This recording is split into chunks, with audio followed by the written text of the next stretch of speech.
Darrell Sheets, the storage wars buyer millions of viewers knew as the Gambler, is back in headlines after a final and deeply sad update. On April 22, 2026, police in Lake Havasu City, Arizona, said the 67-year-old was found dead at his residence in a case they described as an apparent suicide. If you follow celebrity updates and trending entertainment news, subscribe, like, and share to support Starline Daily. Authorities said officers were called to the home at about 2 a.m. after a report of a deceased individual. According to the police timeline, officers found Sheets at the scene, his family was notified, and the case was turned over to the Mojave County Medical Examiner's Office for further investigation. Police also said the investigation remains active, which means the public record is still limited to the official timeline released so far. This is truly sad.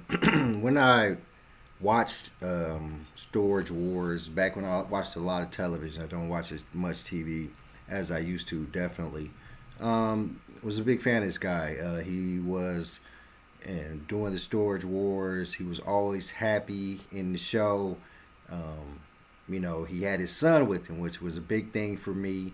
Other than the other people who were by themselves or in other situations, he was bringing his son along and to teach him, somewhat of what this is, and it's kind of a trade. I've done this. I've bought several, you know, lots, as it were, or storage units that people had stopped, paying on, and they, put them up for sale. And then of course, you take whatever you find in there, you sell it, you try to make the money back that you at the very least pay for the storage unit, and sometimes you make a little bit more on top of that. And it was, you know, I truly appreciated that a majority of these people had their own locations where they would take the things they would find in the storage units and sell them back to the people, which and make good money. Retro selling has always been a decent money maker. So, I was a big fan of the show. But let's keep going. That is a major reason this story has hit so hard with reality TV fans. Darrell Sheets was not a minor figure in Storage Wars. He was one of the show's defining buyers across the first 15 seasons, appearing in more than 160 episodes and building a larger-than-life reputation for taking risks at auction. His entire persona on the series was built around instinct, bravado, and the possibility that one locker might contain the kind of discovery no one else saw coming. That is also how he earned the nickname, The Gambler. A&E's own cast profile highlighted the way Darrell chased the big hit at storage auctions, and viewers came to expect that style every time he stepped into the bidding. He often appeared alongside his son Brandon, which made his segments feel even more recognizable to longtime fans of the show. Facts. His biggest finds became part of Storage Wars lore, including art connected to Picasso and a historically valuable Abraham Lincoln letter that reportedly sold for thousands of dollars. But the reason today's news carries extra weight is that Darrell had already been open, at least in part, about serious health problems in recent years. In 2019, he told followers in a public post that he had been sick for months, had suffered a mild heart attack, and had learned he was dealing with congestive heart failure, along with a severe issue involving his lung. At the time, he said surgery was ahead of him, and fans rallied around him after that update became public. His later years seemed to mark a shift away from the fast pace that made him famous on television. Public reporting says he retired from Storage Wars in 2023 and opened an antique shop in Arizona called Havasu Show Me Your Junk. In other words, the public image around Darrell had moved from weekly television auctions to a quieter chapter built around collectibles, resale culture, and his connection with fans who still knew him from the show's peak years.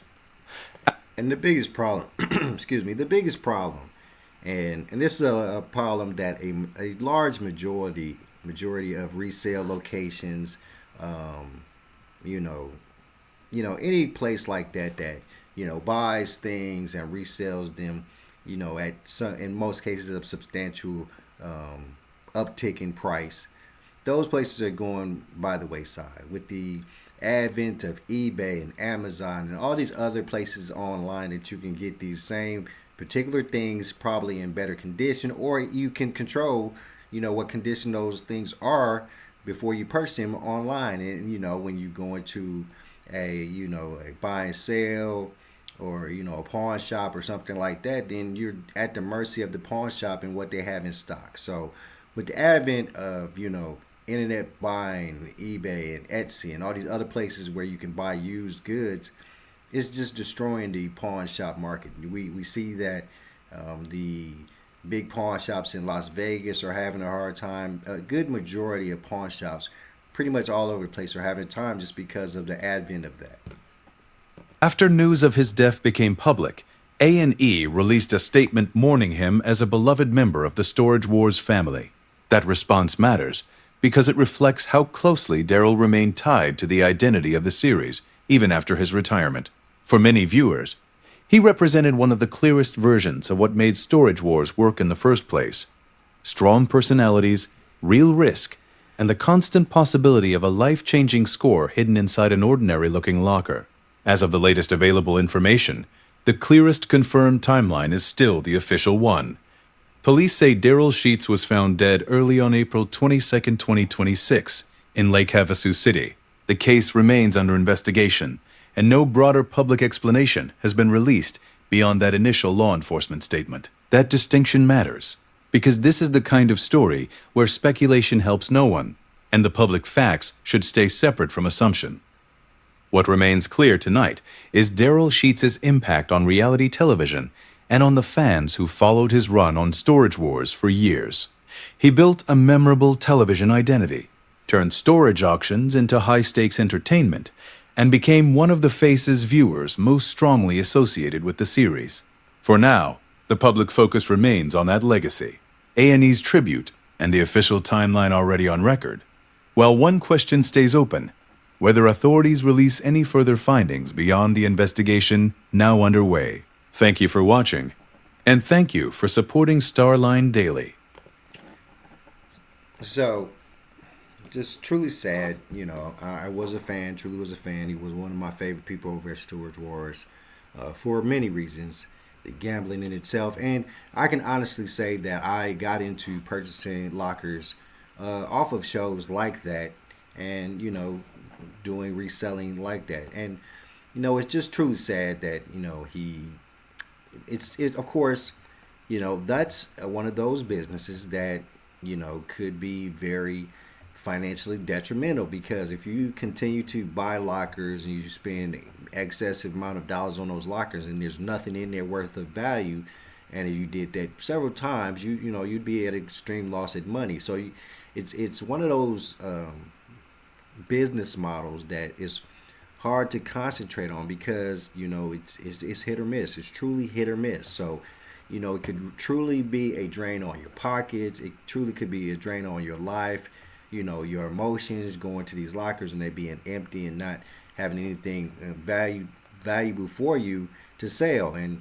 it seems like he might have got into that a little bit. Real quick, we're gonna check out his last video and see what he said, a little bit of that, and then we're going to talk about, matter of fact, we're going to first see what another guy from Storage Wars had to say. And this is what, for me, this is what it's truly about.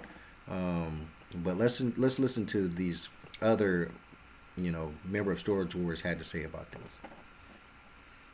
It's not an easy video to shoot. Unfortunately, Darrell Sheets took his own life. So he passed away. I know a lot of you guys think we hated each other because we competed a lot on the show. And we had our moments, we had our run-ins, but that's because we were both competitors, right? We were both competitors. We're the biggest threat out there. So deep down, me and Darrell were friends. We talked every now and then.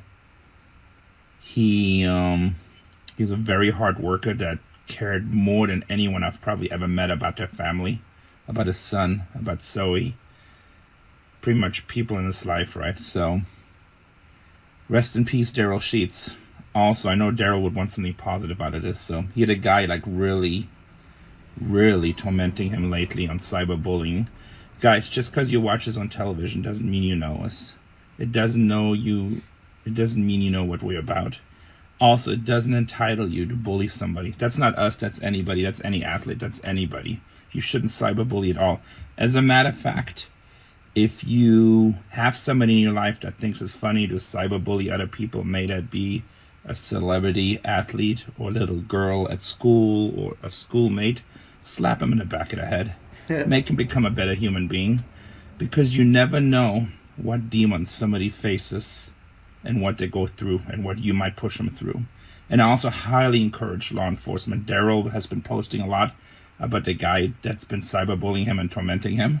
And I really hope they look into that guy and it's just not a pass. Because it's just not right, guys. Be better. What's up, guys? This is not an easy video to shoot. And this, because I'm doing this story because I did have this conversation earlier today with somebody who told me that Darrell Sheets had passed. And, originally, and I've said this a lot. I've said that if you are being cyberbullied, then you should just turn off the computer. And I've said this several times. And now that I had a decent conversation about it, I'm going to say that that is not always possible for everybody. The fact of the matter is not.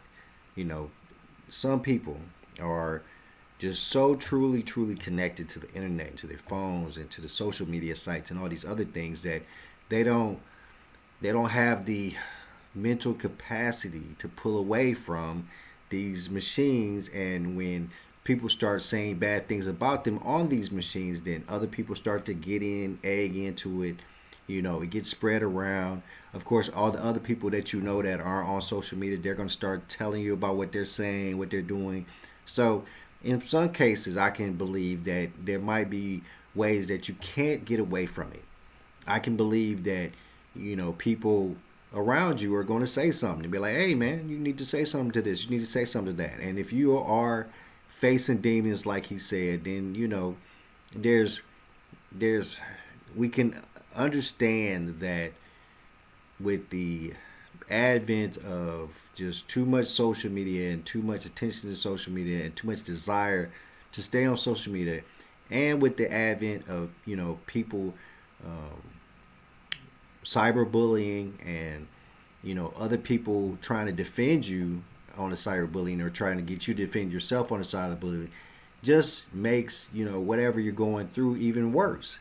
And I can understand that. So I'm going to try to stop myself from saying, the whole thing about, just turn it off, because I can understand now that how, it's going to be hard to turn it off. Because even if you truly do turn it off and you delete all your social media websites and all these other things, you have friends, you have family that are still going to be on those social media sites, that are still going to be viewing these things where people are talking crazy about you, cyberbullying you. And it's still, even at that point, it's still going to be extremely hard for you to get away from what's being said about you. And it could if you truly have those type of demons that would cause you to have any desire to take your life, then that could exacerbate that extremely. So really quickly, because I know this has been a long show, we're going to watch a little bit of what his last statements were. I'm truly sorry, we got to get all this in. This is very important stuff. So, I want to see what his last words were, and then I'm going to let y'all get up out of here.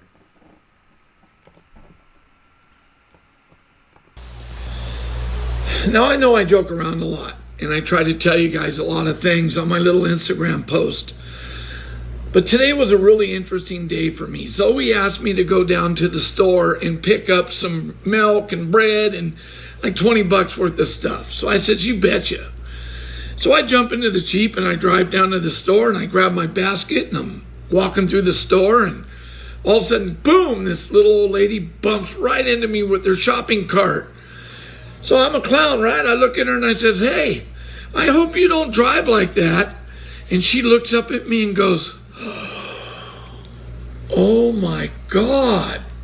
And I looking around, what's going on now? Am I being punked or what? She goes, you look just like my son.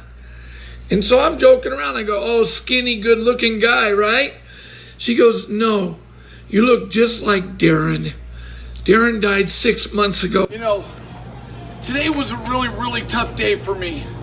I was out shopping for school clothes for Zoe, and these four guys come up to me in black masks and black hoods and all that stuff. I think the Antiqua or whatever the hell they're called.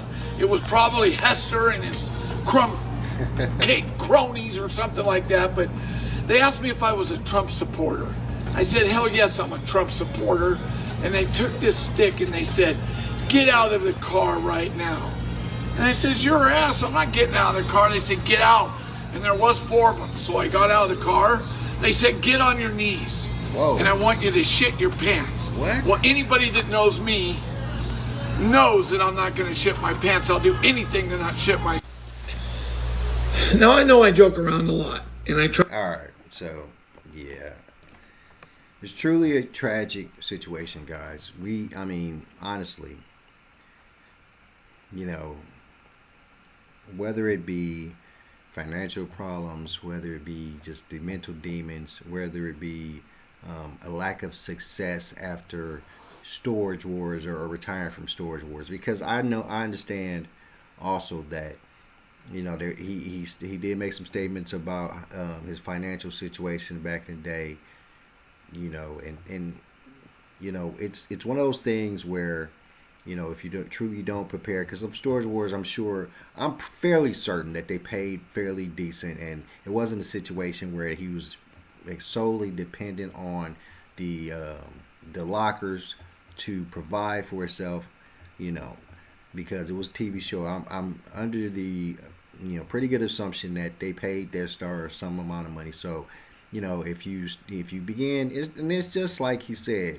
you know, NBA stars, you know, NFL stars, you get so much money up front. TV stars, you get so much money up front that you truly don't prepare for the end. You don't prepare for, you know, what's going to happen after you're not on TV anymore, after you're not playing in the NFL anymore, after you're not playing in the NBA anymore. The common consensus is that, and I think it's for TV stars too, but I know it's for NFL players and NBA players, is that after 5 years of being out of the league, they end up being broke.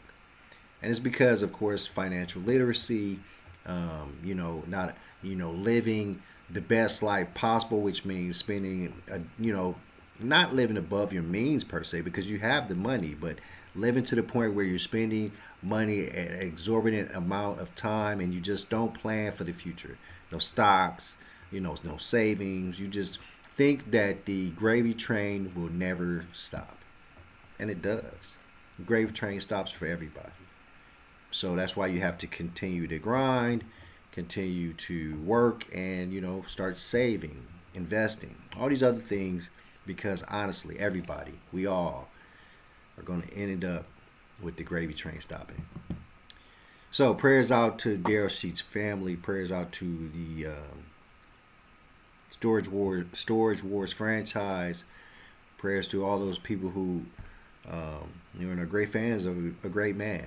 And it's truly unfortunate that he decided to take his life. But we do, if it is true that this had some way, shape, and form, was because of cyberbullying, we do know that the police are investigating that. So if it is that case, then hopefully the person who was doing the cyberbullying will be held accountable. All right, guys, I am Chris Surratt. Thank you for tuning in to another episode of the Car Concierge Show. Please hit the like, share, subscribe. Hit me in the DMs if you have any questions, and I'm out. Peace.